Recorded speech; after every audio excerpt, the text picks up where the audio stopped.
Well, that game might have been absolutely awful, but hey, on the bright side, at least Byron Buxton is sticking around.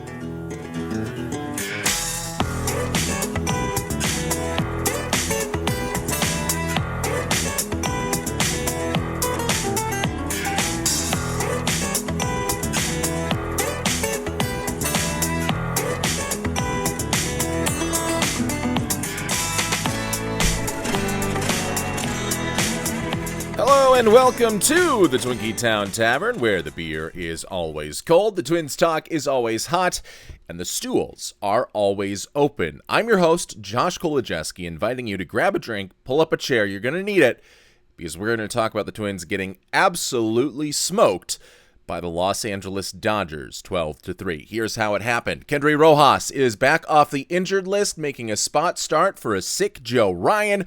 Already going against one of the top offenses in Major League Baseball, Rojas increases the difficulty sliders even more by walking the first two hitters of the game.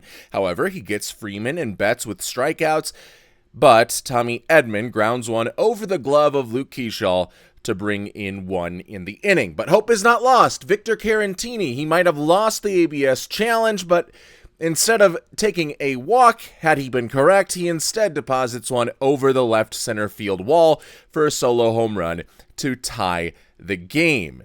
Now, inexplicably, Austin Voth is here, and he's entering the game for Rojas in the third, and Freeman immediately doubles against the light-throwing righty with one out, and Tommy Edman again decides to take advantage of the glove, or lack thereof, of one Luke Keaschall, who makes a throwing error from about 7 feet away on an underhand toss. And then Freeman scores. That puts LA back on top. Byron Buxton doubles with Austin Martin on base in the third, but a terrible send at third base gets Martin thrown out at home. No harm, no foul, however, as Josh Bell drives in Buxton with a single in the next at-bat. Would have been nice if that had drove in two. Austin Martin. Brooks Lee just misses a 3-run home run later in the inning and instead ends the inning with a short pop-up into center. Now into the fourth, and instead, there is a third should-be error on Luke Keaschall. That gets the leadoff Dodger on base. Shohei Ohtani puts Los Angeles up for good with a sacrifice fly before Freeman and Betts both drive in a run with singles. Meanwhile, Minnesota turns back the clock to yesterday over the next 5 innings, getting just 1 hit and no runs against Justin Robleski. Voth allows a run in the 6th and 1 in the 7th. Eventually, Taylor Rogers gets the pill to begin the 9th, and the shame of Burnsville, Alex Call, takes him deep. And then Taylor Rogers implodes altogether. 5 runs allowed. When all is said and done in the top of the 9th, Brooks Lee homers in the bottom of the inning, but Minnesota loses this one 12-3. The Twins have dropped to 38-43. They're in third place in the AL Central, now 4.5 games behind first place Chicago, and 2 games behind Toronto for the final AL wildcard spot. Thank you for joining us here on the Twinkie Town Tavern. We are a product of the Grey Duck Sports Network. You can follow us on Twitter and on YouTube at Grey Duck Sports. On TikTok, we are at grey.duck.sports. At all of those avenues, you will find our clips from this show as well as the others on the Grey Duck Sports Network. And you will also find some much needed comfort during this low point of the Twins season, perhaps, with a narrative and story and series on the 2002 Minnesota Twins, the team who saved baseball. But was baseball really worth saving if everything that happened afterwards eventually led us to this point, which is an awful baseball game? Derek Shelton didn't really have much to say at the end of this one, and really, it got out of hand early. Minnesota had some chances, but when you play against a machine that is the Los Angeles Dodgers, you cannot really afford to have any mistakes. And Luke Keaschall made 3 mistakes on his own. The third base coach made a mistake. All of this, by the way, happening in just the first 4 innings of the game. Mistake after mistake after mistake, it all compiled onto one another, and eventually it leads to probably the most uncompetitive game of the Twins season. even in some of their blowout losses, there is a lot of fight at the end of the game. And that is kind of what gives you at least a bit of confidence that they'll be able to bounce back quickly and get back onto one of their hot streaks. However, this time it did not seem like there was much fight left at the end of the game for this Minnesota Twins team. This was a squad that looked defeated. And listen, this is the reigning back-to-back world champions that you have not had much success with really for the last decade or so. Really since Joe Mauer went like 10 for 12 against them in 2006. So it's not a team that you've been able to do well against before, and now they're one of the best teams in Major League Baseball and one of the best teams of all time. They're a dynasty, no doubt about it. But still, this is a discouraging and disheartening loss. Even though, given the circumstances, given that you were putting Kendry Rojas on the mound fresh off the injured list, given that Joe Ryan had to have his start pushed back because of an illness, given the fact that you were playing on slick conditions, although both teams playing on those same slick conditions, it does kind of take a little bit of the sting away, but there is a ton of sting left over when you lose a game by 9 runs, especially in that 9th inning when you give up 5 and basically leave Taylor Rogers out to dry. And is this the end of Taylor Rogers' career in Major League Baseball? We'll talk about that a little bit later. But first, I want to talk about Austin Voth.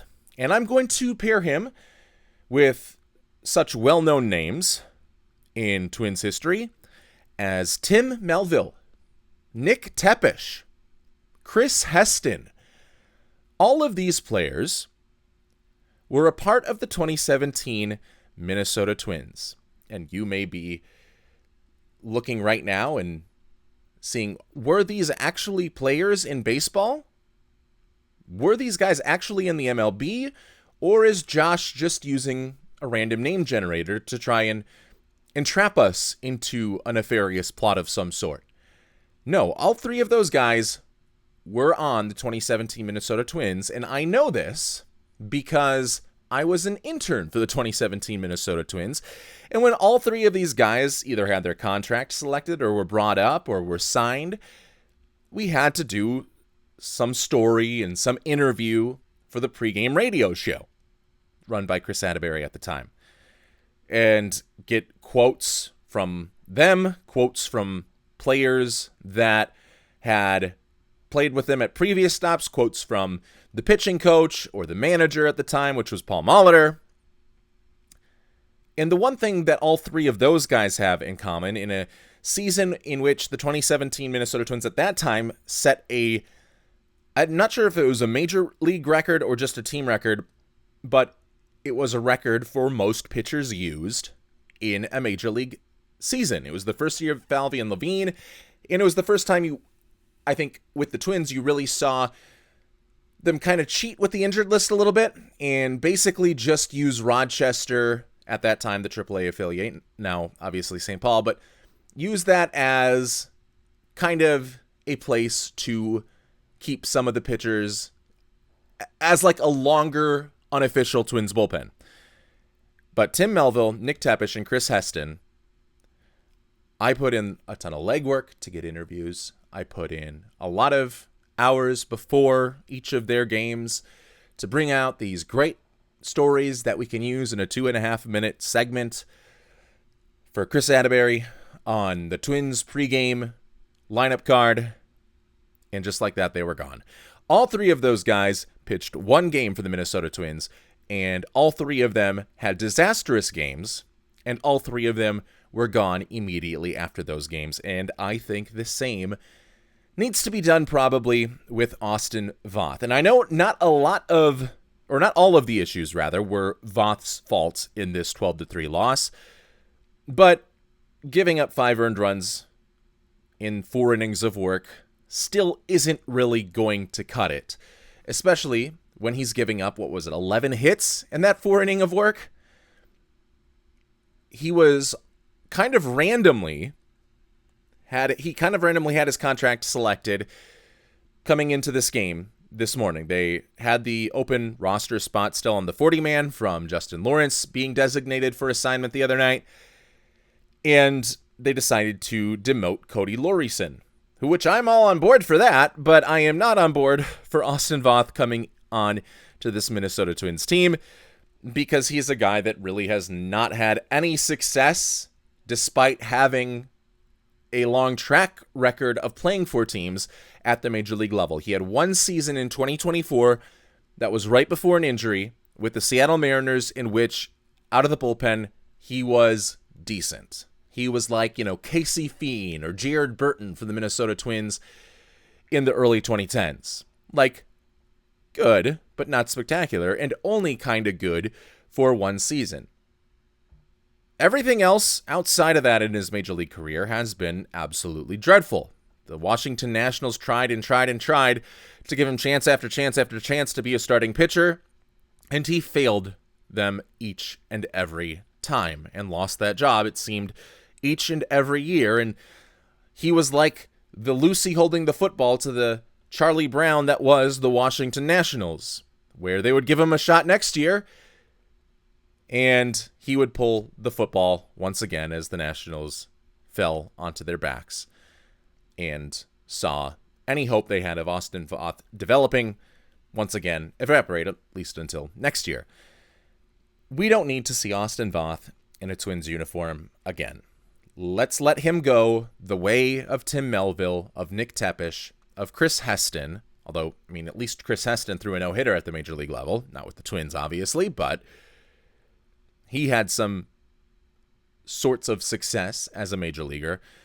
But we do not need to see Austin Voth throw another game for your Minnesota Twins, even in an emergency circumstance like this, because I completely understand wanting to take it a little bit slow with Kendry Rojas, whether that is a piggyback role that he has for the foreseeable future, whether it is giving him a spot start or putting him into a starting rotation spot altogether.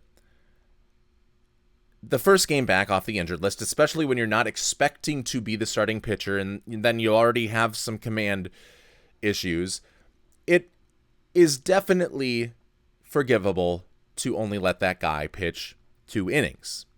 But even so, Kendry Rojas in those 2 innings, if he had a bit better defense behind him, throws 2 shutout innings, despite walking 3 and striking out 4. If that guy gets any sort of command down, he's going to be top-notch, either in the bullpen, in short stints, where his stuff can become even more electric, or, as I would like to see him, as a starting pitcher. But obviously you weren't going to stretch him out like that today, as he is still working back from the injured list, and you needed someone to piggyback off of him. And I think maybe with the 50 pitches that he had thrown, the Twins were hoping that if that was the limit, he could get through 3 or at least into the 3rd. But because he was a little bit erratic in his first start back from the IL, it only got him through those first 2 innings, and then it was Austin Voth time. And I guess I don't really know who I would have rather had. I've not looked at too many of the options down at AAA that could have been selected. Remember, Austin Voth was not on the 40-man before today. So that 40-man spot was open for whoever I guess the Twins could have felt was most deserving of the spot. Maybe you want to bring up like CJ Culpepper or something to help spell Kendry Rojas. But no, they chose Austin Voth, and it ended up being a disaster. But not quite the disaster that was Taylor Rogers. And this is potentially the end of Taylor Rogers' MLB career. As far as I know, there have been no roster moves, no DFAs of Taylor Rogers, but I have seen the Twins team and a Twins brass that isn't Falvey and Levine, but still has a lot of their roots. I have seen teams throughout Major League Baseball do this, where the guy that is struggling, the guy that is suffering, we're just going to let him ride this out because we don't plan on using him ever again. And throughout the ninth inning, where Taylor Rogers gives up 5 runs, including the home run to, yes, once again, the shame of Burnsville, Alex Call. How dare you do that to your hometown team, my friend? The shame of Burnsville gets that solo home run, and then everyone else just continues a hit parade against poor Taylor Rogers, whose sweeper has lost some of its movement and has lost some of its velocity. And now apparently he can only throw the sweeper right over the middle of the plate. And he throws a left-handed sweeper to right-handed bats who put it into play and pummel him all over the park. It felt like we were watching a gratuitous massacre of a once-beloved Twins relief pitcher. And it definitely it was like watching Carson Wentz against the Los Angeles Chargers on Thursday Night Football. Obviously, Wentz was getting battered a bit more physically, getting hit every single time by the Chargers defense, and the battering here for Taylor Rogers was only the baseball that he throws getting hit. His body was fine afterwards, or at least it was without bruises, you'd assume. But it was like, can we just end this now? Like, this is getting a little bit disconcerting. Like, I want to look away because this is a gratuitous car wreck, but I also kind of want to see what it looks like for curiosity's sake. And the Twins just let Taylor Rogers go and go and go until he was finally able to escape. Not even like spelling him with a relief pitcher.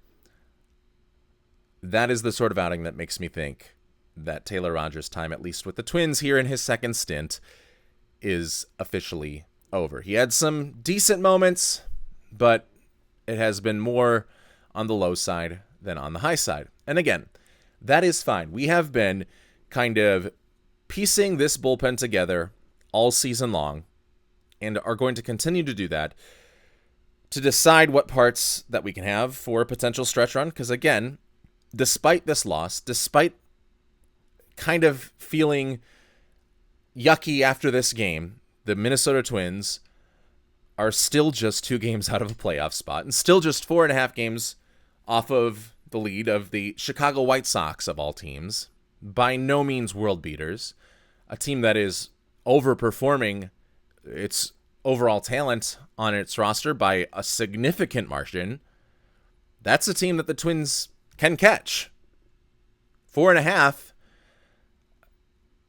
behind a team that 2 years ago was the worst in Major League Baseball history and wasn't much better last year. That is an easy game of cat and mouse. But the bullpen needs to get locked down a little bit more. And like I said, and like I have said over the course of this month, I am fine with cycling guys in and cycling guys out, letting the guys that are effective stick like Yoendris Gomez, and quickly kicking out the guys that aren't going to stick, like we saw them do with Justin Lawrence after just 7 appearances, because it was plain as day to see that that guy was not a major league reliever anymore in his career. Like, it was not going to get any better for Justin Lawrence in a Twins uniform. And I don't really expect it. I don't know if he'll throw another major league pitch again with how bad he showed himself in his stint with the Twins. I don't know if another team ever picks him up on anything more than a minor league contract, and I don't know if he ever is able to win a spot in spring training ever again. But a key point of cycling those guys in and cycling them out, scanning over the waiver wire, calling up guys you feel are ready from St. Paul, and just giving them that rehearsal, giving them a couple of looks before making those decisions, you have to make sure at the right time you are making the decisions to get the guys who aren't going to cut it cycled out. And I think the Twins have now waited the appropriate amount of time for Taylor Rogers. And I think tonight we found that Taylor Rogers is not going to figure it out. And that is a shame because Taylor Rogers has always been one of my favorite pitchers and for the Twins. From his all-star closer season, I was sad to see him go when they traded him for Chris Paddock and for Emilio Pagan ahead of the 2022 season. It was definitely tough to not have him on the team.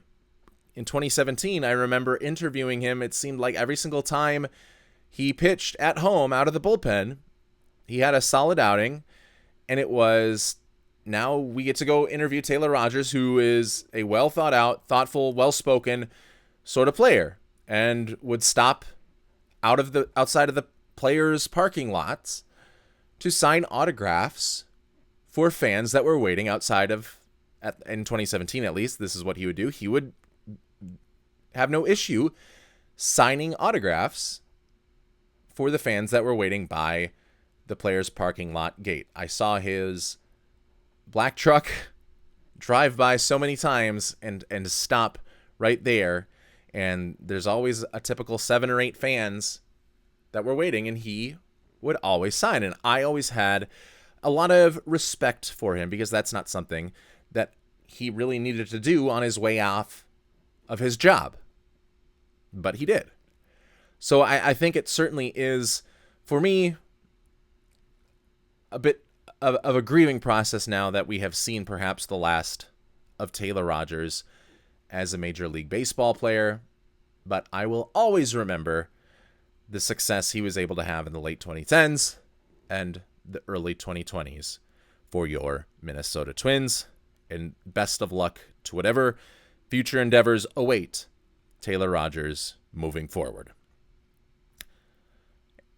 And in the spirit of wishing great luck, let us try to have a seance over the glove of Luke Keaschall, because that glove needs all the help that it can get. That arm even needs all the help that it can get.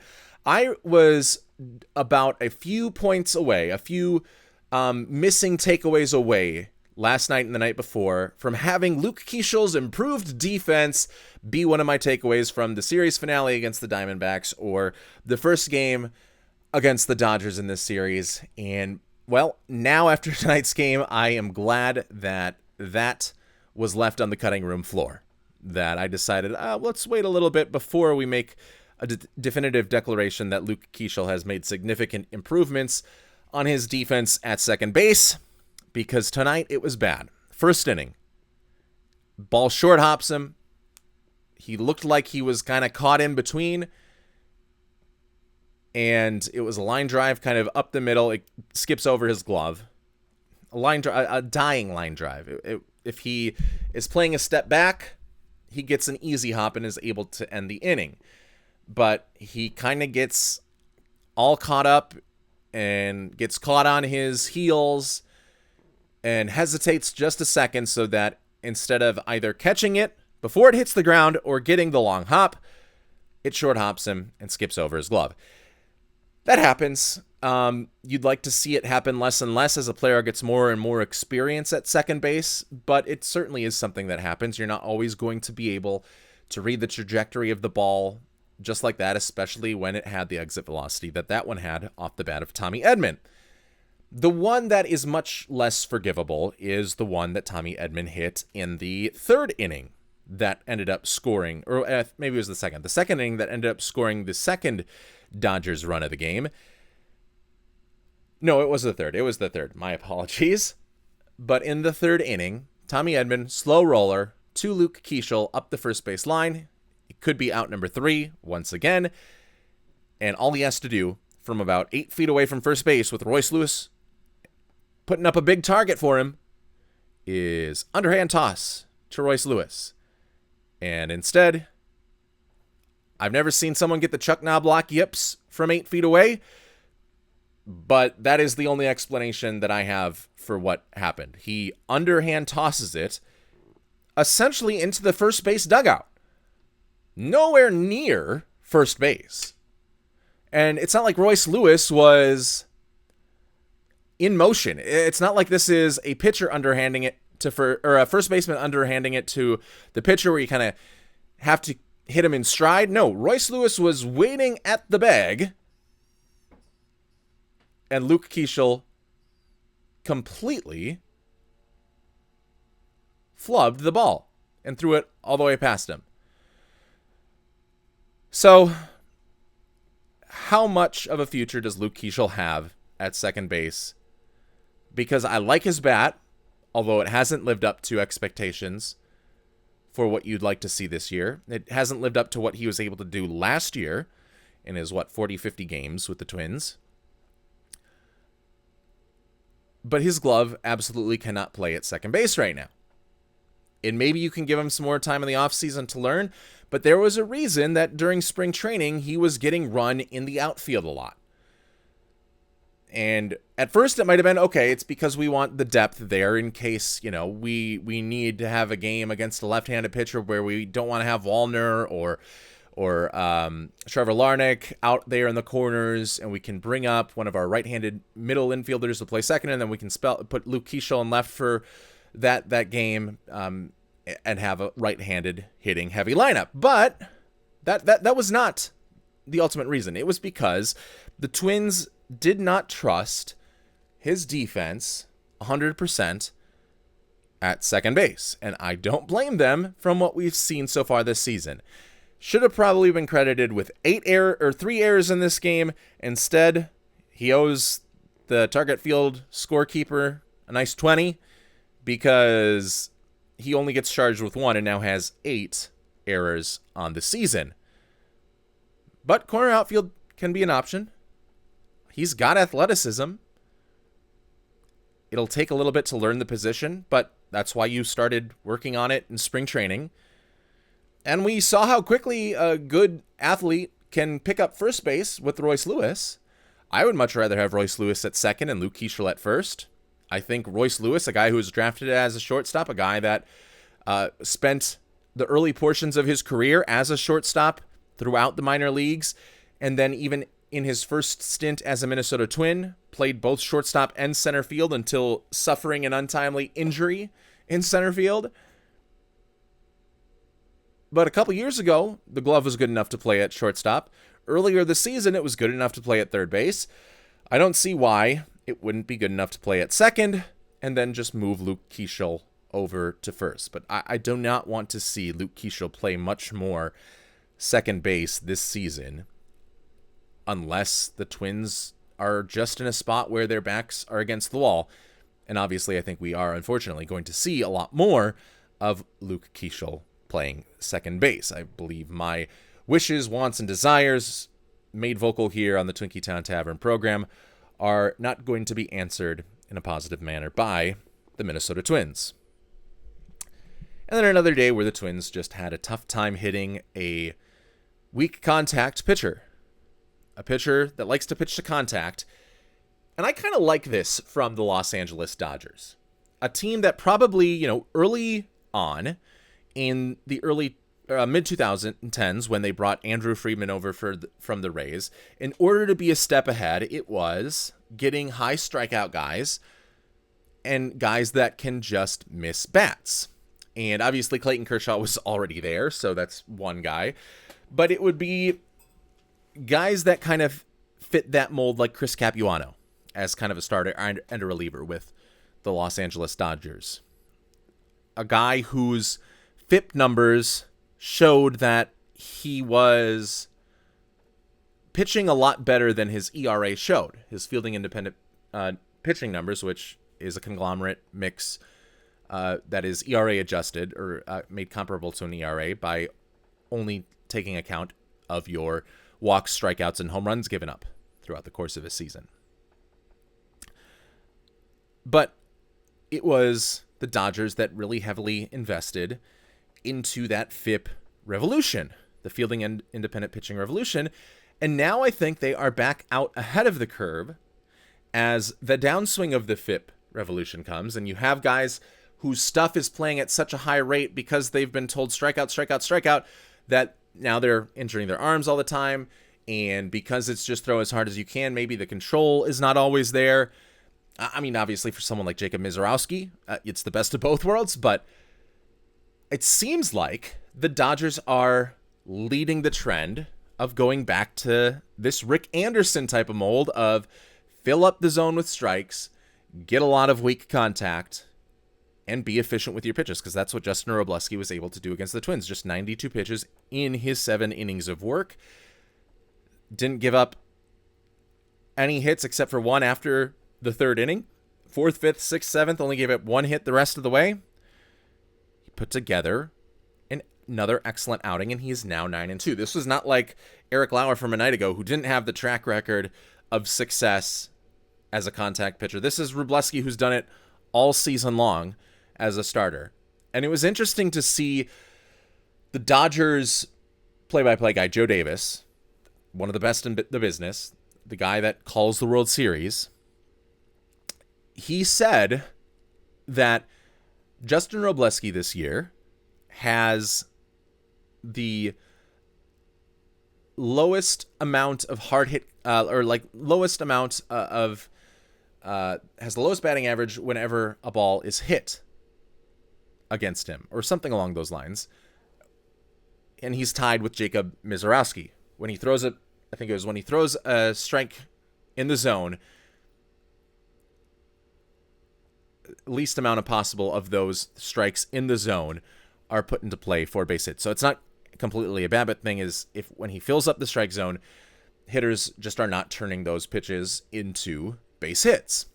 And Jacob Misiorowski, he's like, yeah, you can understand that because he throws 104 miles per hour and has incredible stuff and has long extension. Robleski doesn't. I mean, he throws 94, 95, which is, about average now in Major League Baseball. And his extension, which is the distance from home plate that you release the ball, the closer you are, the faster it's going to look. His extension is the second worst, or the second furthest among qualified pitchers this year. So he's doing it because he has some late cut on his slider that doesn't break a ton, that he uses to fill up the zone, and he throws that slider up in the zone, down in the zone, but doesn't throw it like you would traditionally see most pitchers throw a slider, like Henry Roas. He's trying to get you to chase that. Robleski is trying to get you to swing at that slider in the zone, and because it just has a slight bit of break at the end, a lot of times hitters are hitting on top of it or hitting just underneath it because it looks like a fastball and then just cuts out at the end. His cutter has more break than his slider, so he uses the slider 32% of the time. Fastball is like 45% of the time. He throws in the changeup, sweeper, all those other pitches at like single-digit percentage. But it is really that fastball-slider combo that he fills up the strike zone with, stays efficient with his pitches, and just gets guys to have weak contact. It's a dangerous game at times to play that, but when you can do it effectively, it's like a force multiplier because you're getting outs by throwing less pitches, and now you're putting less strain on your arm, you're putting less strain on the bullpen, and are getting through the game a lot quicker and are able to pitch deeper into the games because you are being a lot more economic with your pitch count. And credit to the Dodgers for being back on this Rick Anderson trend. Rick Anderson, wherever he is, now finally vindicated for pitch to contact, pitch to soft contact, because it's what the Los Angeles Dodgers are doing with their rotation right now. Byron Buxton is staying in Minnesota. The Twins general manager, Jeremy Zoll, said before this game today that the Twins have no plans to trade Byron Buxton, and he can't envision a scenario where they would even try. Now, Byron Buxton also said as much last week that he is a Twin. He said that he would not really ever consider waiving his no-trade clause unless there were some real intentional conversations between him and the Twins and him and the prospective club that would be interested in him. But by and large, he wants to remain a Twin. And that loyalty is awesome to see. You don't see that all the time from players, and they don't owe it to fans to be loyal to the team. So when a player is loyal to a state, to the city, to the team, whatever it is, to the fans, that shouldn't be an expectation. It should be something that we are grateful for and something that you should thank Byron Buxton for, because he doesn't need to be loyal. He can be looking out for what he wants his career to be. First and foremost, he could be, I want to focus on winning a World Series. I want to go somewhere where I'm going to win day in, day out, that is willing to spend. His first priority is being in Minnesota, staying loyal to the franchise that picked him second overall.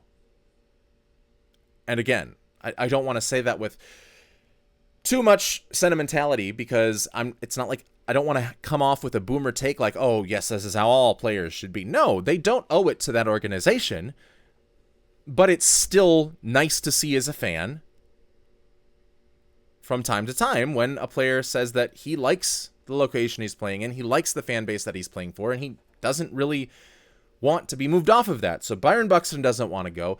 Jeremy Zoll reiterated that the Twins have no plans of letting him go and are in fact trying to be competitive this year.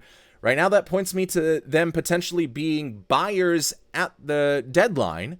We'll see if that comes to fruition or if that's just all talk and not a lot of action afterwards. But maybe they are buyers and maybe they make a run. But Byron Buxton is off the market. So Braves fans, whoever else wants Buxton, the Brewers, you can't have him. He doesn't want to go anywhere. The Twins are not getting rid of him. He's going to stay a member of the Minnesota Twins throughout the life of this contract. And hopefully he gets signed to an extension and stays with the Twins throughout the rest of his career. Byron Buxton, probably behind Joe Mauer, probably my favorite player to watch play in a Twins uniform, to have seen with my own eyes in a Twins uniform. Too young for Kirby Puckett, like Torrey Hunter, but Joe Mauer, Byron Buxton, 1A, 1B, and then also Pablo Lopez is probably on there too, because I just learned today that Pablo Lopez is also right now, while he's rehabbing his injury, is the translator for his Spanish-speaking teammates with the media, which is awesome. I mean, hopefully he's not, stealing a job from somebody. Hopefully somebody is, still getting paid to be the official translator, but it's so cool that Pablo Lopez is keeping that community with the team through this injury, a time where a lot of players have said that they have never felt more isolated in their lives than when they were an injured player on a professional sports team, because it's a lot of time with the trainers, and you're trying to rehab and recover this injury so quickly, and it takes a lot out of you, so you don't always want to be with your teammates, and a lot of times they're all on the road and you're left at home, and sometimes you're not even rehabbing anywhere near the team. But Pablo Lopez, the guy who showed up with a Johan Santana jersey before his first playoff start, which ended up breaking the Twins' playoff losing streak because he got the history of this team, now continuing to be a leader in the clubhouse by helping translate for some of his Spanish-speaking teammates. So another guy that I hope never leaves Minnesota and I hope gets signed to an extension. Despite the injury right now, I hope to see Pablo Lopez with the Twins for a long time. Both him and Byron Buxton are two of my favorites that I've ever seen play for the Minnesota Twins. Well, we're going to have one more Twins game between the Dodgers. The Twins will look to avoid being swept when they take on the Dodgers tonight. Joe Ryan is going to take on Shohei Ohtani. It is a premier pitching matchup that you're not going to want to miss. Joe Ryan, 5-3, 2.99 ERA with 99 strikeouts in 87.1 innings pitched. Shohei Ohtani putting together perhaps a Cy Young caliber season if a thing called Jacob Mizorowski were not also in the National League. He's 7-2 with a 1.47 ERA, 78 strikeouts, and 73 2/3 innings pitched. Again, 6:40 p.m. is the first pitch for the finale between the Twins and Dodgers. Then they will be off on Thursday before starting a series against the Colorado Rockies. We will break down tomorrow's game right back here on the Twinkie Town Tavern, but that is the last call for Twins Talk tonight. Thanks for pulling up a stool and joining the conversation at the Twinkie Town Tavern. I'm Josh Kolojeski. We'll see you back here after the next one. Go Twins!